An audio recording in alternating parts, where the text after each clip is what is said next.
আমি এই ভিডিওটি যখন করছি তখন ডক্টর মোহাম্মদ ইউনূস আমেরিকাতে পৌঁছে গেছেন অথবা কাছাকাছি রয়েছেন।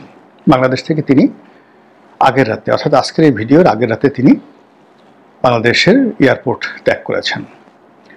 তার সফর সঙ্গী রূপে ৬ জন রাজনীতিবিদ রয়েছেন, ৩ দল থেকে দুজন করে ৬ জন। আর তার প্রিয় ভাজন, আস্থা ভাজন যারা আছেন উপদেষ্টা মণ্ডলী, সেটা আসিফ নজরুল, আদিলুর রহমান শুভ্র, তাদেরকে আমরা ছবিতে দেখেছি। এই দুজনকে নিঃসন্দেহে তার অন্যান্য যারা আপনজন আছেন সবাই তার সঙ্গে এই মুহূর্তে আমেরিকাতে আছেন। তো তার আমেরিকা গমন এবং ফেরত আসা নিয়ে আর একটা ভিডিও করব, সেটা আপনার হয়তো এই ভিডিওর আগেই দেখতে পাবেন। কিন্তু এখন যেটা বলতে চাচ্ছি যে তার অবর্তমানে বাংলাদেশে যারা আছেন, ডক্টর মোহাম্মদ ইউনূসের আপনজন, সঙ্গী সাথীগণ, তাদের মধ্যে একটা চরম অনিশ্চয়তা, চরম ভয় এবং চরম অস্বস্তি বিরাজ করছে। এবং ডক্টর মোহাম্মদ ইউনূস তার সঙ্গী সাথীদের মধ্যে, বিএনপির মধ্যে যেভাবে খুব একটা গ্রুপ আছেন যারা ডক্টর মোহাম্মদ ইউনূসকে খুব পছন্দ করেন এবং বেটার দ্যান এনিথিং, যে কোনো জিনিসের চাইতে বা যে কোনো ব্যক্তির চাইতে বিএনপির এক শ্রেণীর লোক ডক্টর মোহাম্মদ ইউনূসকে পছন্দ করেন। এটা অস্বীকার করার কোনো উপায় নেই। যেভাবে শেখ হাসিনার জমানাতে 15 বছর ধরে বিএনপির একটা বিরাট সংখ্যক লোক আওয়ামী লীগের সঙ্গে যোগাযোগ রক্ষা করতেন এবং শেখ হাসিনার সঙ্গে তাদের একেবারে 1-to-1 রিলেশন ছিল। It is open secret. এবং শেখ হাসিনার যে অলিগার, যেমন এস আলম, সালমান এফ রহমান, এদের সবার সঙ্গেই বিএনপির একটা গ্রুপের একেবারে পারিবারিক দহরম মহরম সম্পর্ক ছিল, অনেকের সঙ্গে তো আত্মীয়তা ছিল।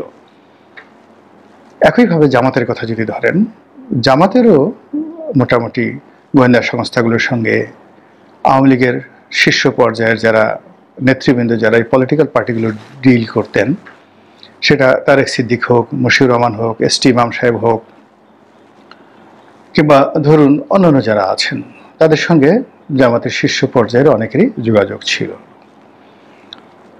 তারপর আর অন্যান্য যারা ছোট ছোট রাজনৈতিক দল আছে, তারাও সরকারের সঙ্গে একটা লিয়াজও রাখতেন। সেটা নুরুল হক নুরু, তারপর শেষে জুনায়েদ সাকি, তারপরে এবি পার্টি, এখন যারা আছেন জাতীয় পার্টির কথা তো বলাই বাহুল্য। সবার সঙ্গে সরকারি গোয়েন্দা সংস্থাগুলো থেকে শুরু করে সরকারের যারা নেতাকর্মী, অনেকের সঙ্গে ব্যক্তিগত সম্পর্ক, অনেকের সঙ্গে একটা প্রাতিষ্ঠানিক সম্পর্ক ছিল। তো এরই ধারাবাহিকতায় বর্তমান ইউনূস সরকারের সঙ্গে এই মুহূর্তে যারা আছেন, বিশেষ করে যারা এই ঐক্যমত্য কমিশনে নিয়মিত যাচ্ছেন, যমুনাতে যারা নিয়মিত দাওয়াত পাচ্ছেন, ডক্টর মোহাম্মদ ইউনূসের মেহমান হওয়ার সুযোগ পাচ্ছেন, তাদের সবার সঙ্গেই ডক্টর মোহাম্মদ ইউনূসের একটা ব্যক্তিগত সম্পর্ক এখন আছে। এবং এই সম্পর্কটি আওয়ামী লীগ জমানাতে আওয়ামী লীগের সঙ্গে তাদের যা ছিল তার চেয়ে অনেক অনেক বেশি। বিশেষ করে কতিপয় ব্যক্তি, তারা ডক্টর মোহাম্মদ ইউনূসকে এতটা ভালোবেসে ফেলেছেন যে তিনি দীর্ঘমেয়াদে ক্ষমতায় থাকুন, 5 বছর 10 বছর, এটা তারা চাচ্ছেন। অনেকে বলছেন না, কিন্তু পেছন থেকে দাবার যে গুটি, তারা এটা চালছেন যেন ডক্টর মোহাম্মদ ইউনূসের ক্ষমতা প্রলম্বিত হয়।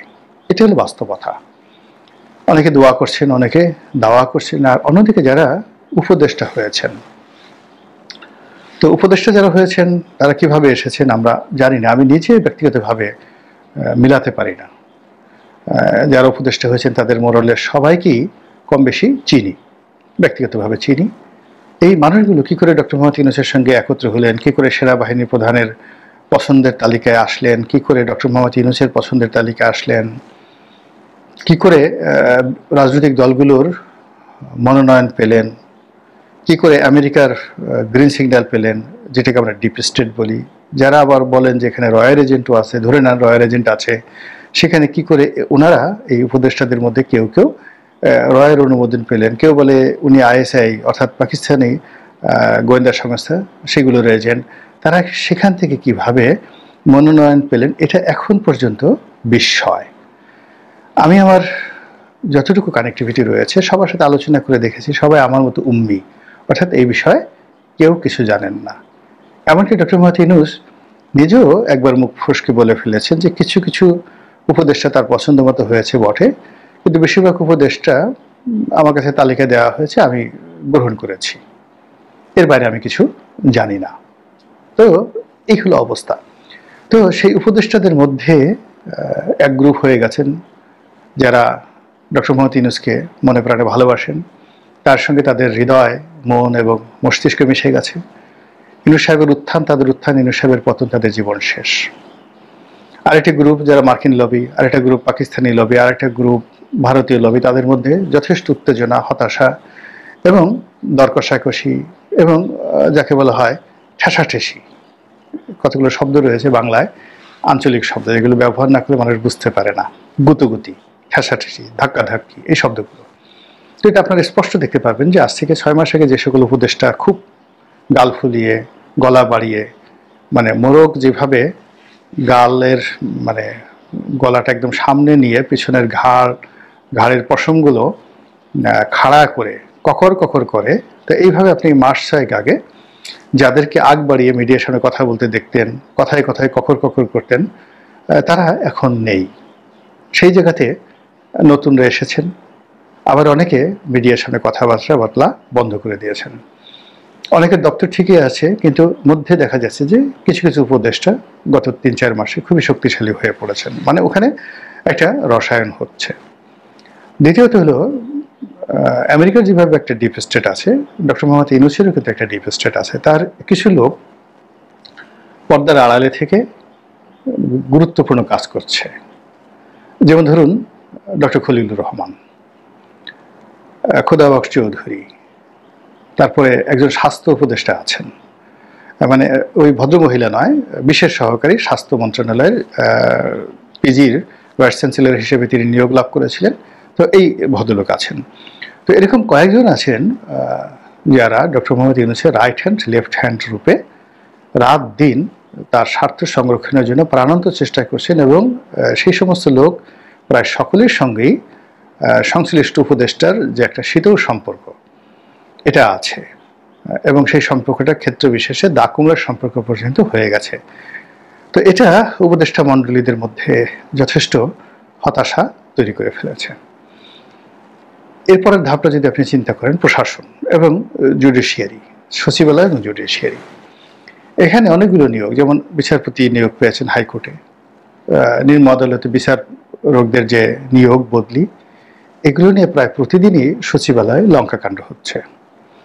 বড় বড় পদকে কেন্দ্র করে কোটি কোটি টাকা, এমনকি 100 কোটি টাকার লেনদেন হচ্ছে। এক একটা ডিসিতে নাকি 30-32 কোটি টাকা লেনদেন হচ্ছে। এই সমস্ত খবর আমরা শুনছি প্রকাশ্যে। একজন সচিব মানে পদে নিয়োগ লাভ করার জন্য 100 কোটি টাকার উপরে লেনদেন, এগুলো মানে চেক ঠেক সহ যেভাবে সোশ্যাল মাধ্যমে চলে আসছে, এর সঙ্গে যারা যারা জড়িত, একজন তো এই কাজগুলো করতে পারেন, এর সঙ্গে যারা যারা জড়িত তারা সবাই এখন রীতিমতো পরস্পরের শত্রু হয়ে পড়েছেন। আর যদি নির্বাচন ফেব্রুয়ারি মাসে হয়, তাহলে 100 কোটি টাকা দিয়ে যদি কোনো কর্মকর্তা কোনো একটা জায়গাতে বসে থাকেন, কোনো অবস্থাতে এই অল্প কয়েকদিনের মধ্যে 3-4 মাসের মধ্যে তিনি 100 কোটি টাকা আয় করতে পারবেন না। ফলে তার যে ব্যাড ইনভেস্টমেন্ট, সেই ব্যাড ইনভেস্টমেন্টটা তার জন্য বুমেরাং হবে। এজন্য সব রকম কলা কৌশল দিয়ে তারা চেষ্টা করবেন ডক্টর মোহাম্মদ ইউনূসের ক্ষমতাকে প্রলম্বিত করার জন্য। তো এই সকল বিষয় নিয়ে ডক্টর মোহাম্মদ ইউনূসের যারা শুভানুধ্যায়ী রয়েছেন, রাজনীতিবিদ, আমলা কামলা, তারা সকলেই ভীষণ রকম টেনশন রয়েছেন। সকলের মধ্যে হতাশা, সকলের মধ্যে ক্ষোভ, সকলের মধ্যে বেদনা। আর এই কারণে যেটা হচ্ছে, ডক্টর মোহাম্মদ ইউনূস নিজেও কনফিউজড। তিনি বুঝতে পারছেন না তিনি কাকে বিশ্বাস করবেন, তিনি কাকে ভালোবাসবেন, কার প্রতি নির্ভর করবেন, কে তাকে আগামী দিনে উদ্ধার করবে, কে তার হাতকে শক্তিশালী করবে, কার দ্বারা দেশ জাতির কল্যাণ হবে, তার নিজের কল্যাণ হবে, এই জিনিসগুলো তিনি বুঝতে পারছেন না। যেভাবে শেষের দিকে বেগম খালেদা জিয়া বুঝতে পারেননি, যেভাবে হোসেন মোহাম্মদ এরশাদ তার শেষ মাস, ক্ষমতার শেষ 6 মাসে বুঝতে পারেননি, শেখ হাসিনাও তার ক্ষমতার শেষ 6 মাসে কিচ্ছু বুঝতে পারেননি। একইভাবে এখনো ডক্টর মোহাম্মদ ইউনূস বুঝতে পারছেন না কি হচ্ছে, কি হবে, কি করা উচিত, কাকে বিশ্বাস করবো ইত্যাদি। আর এটা যখনই তিনি বুঝতে পেরেছেন তখন তার চোখে মুখে যে অবিশ্বাস, যে সন্দেহ, যে হতাশা ফুটে উঠছে তা দেখে তার যারা আপনজন তাদের রীতিমতো হৃদয়ে, মনে এবং মানসিকতায় একেবারে করোনার আক্রমণের মতো মহামারী শুরু হয়ে গেছে। মহান আল্লাহ আমাদের